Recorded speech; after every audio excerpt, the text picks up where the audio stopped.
How's it going, everyone? It's Tommy from Weather Sponge 5000. Today is April 4th, 2021, and I wish you all a happy Easter or a happy Sunday. As today, we're going to focus on the next potential severe weather threat that could impact the Midwest as well as the Southeast later this week. And we'll also talk about the potential of heavy rain in the Midwest associated with the same low pressure system. But before I begin, make sure to subscribe if you want to see more weather icons, and make sure to like if you like this video, and make sure to turn on post notifications and share with friends and family if you want to see even more weather aid content, and if you want to help your friends or family regarding the weather forecast. So let's begin by taking a look at the United States radar forecast for the GFS model run. And if we move forward little by little, you see that for the next 48 hours it's going to be mainly quiet for most of the United States, because we have this big dominating ridge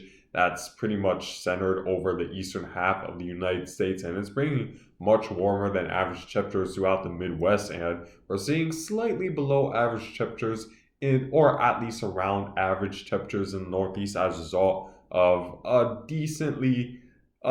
a mildly strong pressure gradient between this low pressure and this ridge, which is bringing the northerly winds further southward. However, that will eventually weaken once this low pressure system moves further eastward, and we won't really see the strong prevailing northerly winds bring that cold air further southward. So as a result, the Northeast will warm up, but for most of the United States, it's going to be mainly dry because we're going to be under just very strong ridging throughout most of the United States. However, of course, there's only so much time before that will change, because it's very rare for the entire lower 48 to not receive any sort of rainfall, and that's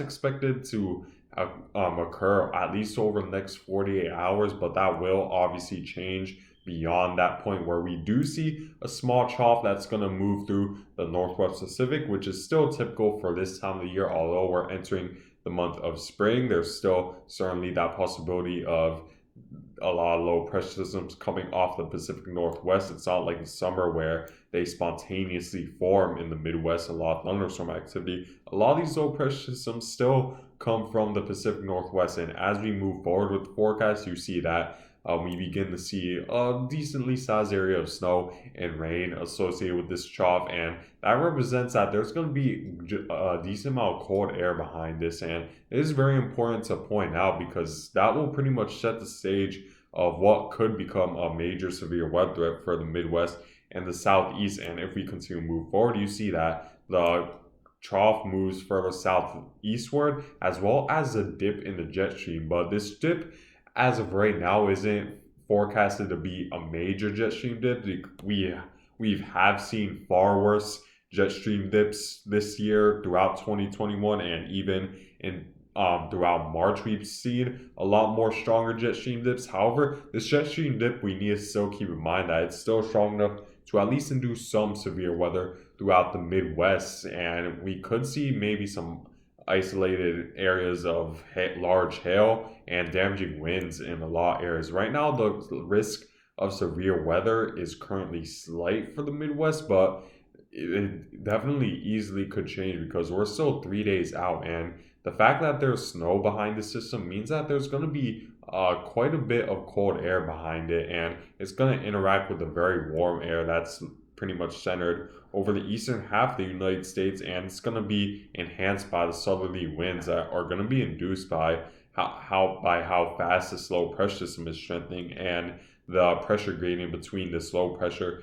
and this ridge that's located just off the coast of the Southeast. So we need to keep a close eye on this, depending on how much unstable air there is, because that will be important in determining how much severe weather you receive in the Midwest. However, it's looking more and more likely at least some type of severe weather threat will happen in the Midwest. It could be very smaller severe weather risk, where maybe only isolated thunderstorms occur with some hail and damaging winds, which I think is the best case scenario. However, worst case scenario, we see a more widespread severe weather threat with isolated with a lot of large areas with large hail, damaging winds, and maybe the isolated tornado, depending on how much unstable air there really is. While I don't expect it to be, let's say, an extreme severe weather outbreak for the Midwest, because as of right now there isn't a very strong jet stream dip to induce a lot of buoyancy within the air molecules on the eastern half of the United States to induce a lot of convection, but it still certainly could change. And 3 days out, there's still questions to be answered. However, like I said again, when we're talking about forecast 3 days out, while yes, there's certainly questions that still need to be answered and things the forecast needs to iron out, it's unlikely that we're going to see any sort of, like, let's say, drastic changes where we suddenly see like the superstorm of 93 come out of nowhere, because that's never going to happen. But there is certainly still that possibility we do see a bigger dip in the jet stream and maybe a more major severe weather threat in the Midwest. So we gotta keep close on this. It really all depends again on also the strength of this storm, because if this storm ends up being a little bit stronger by the time it reaches the Midwest, or even earlier than that, then that'll mean that the winds on the eastern half and the western half will be stronger, and that means that we're going to see stronger northerly winds on the western half of the storm, which would bring that cold air further southward, and we're going to see more stronger southerly wind on the eastern side of this storm and bring that warm air further northward, which could create a more unstable environment. But we have to wait and see, depending on how much cold air will be behind it, to really induce this storm to get stronger and to really create an unstable environment. If we take a look at the convective available potential energy in the United States over the next several days, you're going to see that the GFS model is currently forecasting a decent amount of convective available potential energy as starting as soon as 24 hours from now, where we do see an area of convective available potential energy right around Nebraska, Omaha, Nebraska, and into Des Moines, Iowa, another place that could get impacted by severe weather. And if we take a look at the radar 24 hours out, you see that there isn't going to be much in the radar based off of what the GFS model is saying. However, there is a lot of convective available potential energy that's just waiting to be risen into the atmosphere to condense. And we do see some rain form from this convective available potential energy. And if we move forward, you see that right around the 48-hour mark, there's a large area of potential energy in the atmosphere where we do see that potential energy rise to numbers such as 1,682 joules per kilogram. So that's certainly something not to mess around with and to at least be aware of, because that will certainly bring at least some severe weather in the Midwest. However, going even beyond the 48-hour mark, we do see that we could see another severe weather threat occur more southerly towards Kansas, where not only we see a large area of convective available potential energy impacting a large group of people, we also see the oranges form right around Kansas. Now, it really all depends on, like I said, the strength of the storm by the time it reaches the Midwest, because if it's stronger, then we're going to see a more unstable environment right around the center of the Midwest. However, if it's weaker, then it's less likely of a chance we're going to see this much potential energy in the atmosphere. So we need to wait and see. But moving forward, even beyond that, we do see that convective available potential energy right around the 5-day mark extends to a lot of the Southeast, which unfortunately I do not want to see, because the Southeast already been pounded by severe weather over the past month, and to see another one is certainly something you do not want to see in the Southeast. But unfortunately, the GFS and even the European model have been agreeing that there's going to be at least some precipitation or maybe a severe weather threat in the Southeast, where you see the amount of available potential energy is right around 2,811 joules per kilogram, which is quite a lot of energy in the atmosphere just waiting to condense and create the next big storm. So as a result, there's something we need to keep a close eye on over the next several days, because I think this could potentially be major, especially from the Midwest where we're seeing already this much available potential energy this early in the forecast, where we're still 5 days out from this event. So certainly a lot could change, maybe for the better. It's not always gonna change for the worse, but there's certainly that.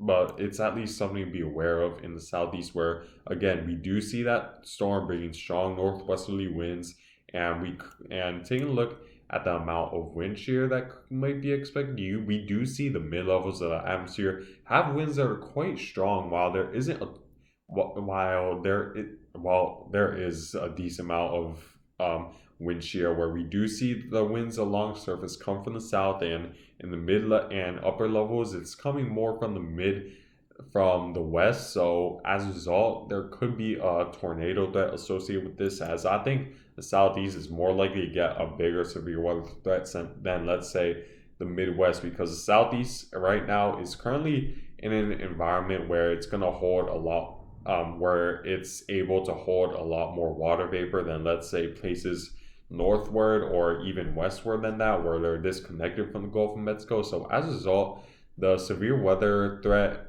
starts very early for the southeast compared to other regions in the United States. So so I'd say for the most part, the where severe weather should occur right around the southeast. And long story short, with this video, at least in the southeast and throughout the Midwest, including Nebraska, Kansas, Oklahoma, Texas, just keep a close eye on this, because we could see the next major potential severe weather threat that could impact a multitude of states and millions of people across the United States. And just keep a close eye on this. I'd say in the Midwest, at least prepare for a potential severe weather threat, because it isn't too far out in the forecast. You could experience severe weather only around 3 days out, and 3 days is not a lot of time to at least be aware, to at least prepare for this and make so you gotta keep a close eye on this, that we could see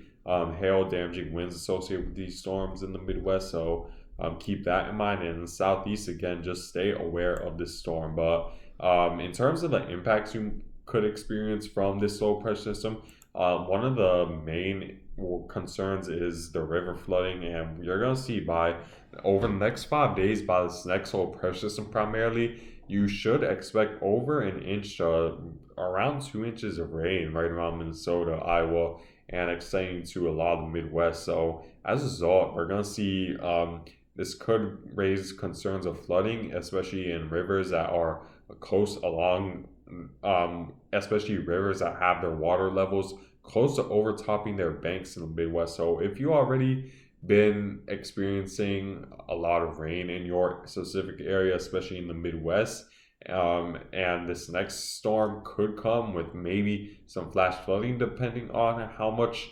thunderstorm activity there is, you could certainly see some flooding in your neighborhood. So keep a close eye on that. And yeah, guys, in terms of where exactly that severe weather threat could occur, you see that in this map. I'm not excluding Florida or the Carolinas just yet, because I still think that low pressure system could move closer to the Carolinas, and maybe this second dip could induce a little bit more severe weather on the eastern half of the United States. But we have to wait and see regarding the track of this storm, because we need to see how this ridge builds over the eastern half of Canada to see how far this jet stream dips. But it's going to be very interesting to see how this all plays out over the next several days. And the things to keep a close eye on, obviously, are how much cold air is going to be behind this trough, and how strong this will be. And that really all depends, I guess, on its position. If it's closer to the jet stream, we're going to see a stronger storm, and that could create a more just better environment, a more conducive environment for thunderstorm activity. So keep a close eye on that in the United States. But anyways, guys, I thank you guys for watching. Make sure to subscribe if you want to see more weather-related content. Make sure to like if you like this video. Make sure to turn on post notifications if you want see more weather-related content. And I hope you guys have a happy Easter or a happy Sunday.